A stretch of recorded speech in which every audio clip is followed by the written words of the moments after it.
I'm Diana Blass, a contributor with Nation's Restaurant News, on today's episode of Industry Voices. My name is Clarice Lam. I am a pastry chef. I have over 10 plus years as a pastry chef in New York City and about 20 plus years in the hospitality industry altogether. Chef Lam talks about the latest culinary trend, retro revival.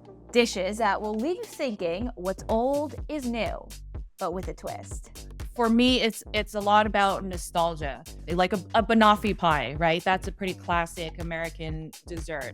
Kind of reviving it by adding, for example, Chips Ahoy cookie pieces into the crust to add like an extra crunch and another layer of depth in brown sugar to play off of the dulce de leche, to play off of the banana, to like all of these different textures, but using a classic dessert as your baseline. It's a trend taken out of the headlines, and with tips shared in this video, it can take over your kitchen too. Learn more on this episode of Industry Voices, featuring an interview with Chef Clarice Lam. It's a trend that took shape a couple of years ago, and when you think back to that time, it's not hard to understand why. Many of the headlines at the time circulated news about health and the economy.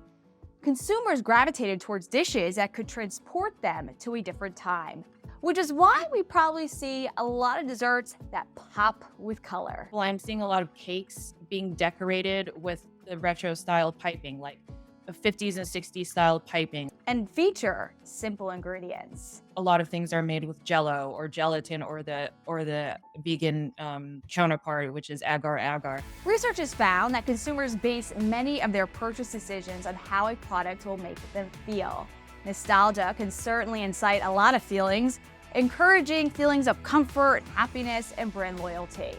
Chef Lam has carried that forward in her dishes, incorporating her own nostalgia into her recipes, but doing so with an international twist. Like my nostalgia might involve some Asian ingredients. My nostalgia might involve some Mexican ingredients because I've lived in all these places.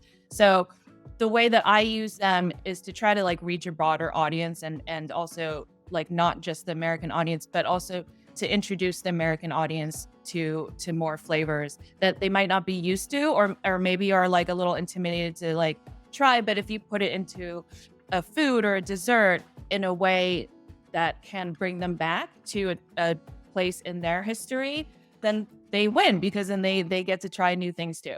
Retro Revival has the power to attract a broad generations of palates, from older consumers who look to share in their happy memories to younger consumers interested in trying something new.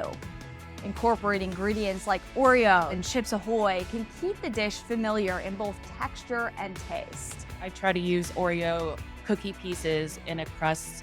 I made an Oreo pecan pie bar, which plays off really well with the like gooey center and the buttery pecans. I think Oreos go really well with black sesame, like a black sesame soft serve, for example, with like Oreo cookie pieces in it. It's like an updated cookies and cream.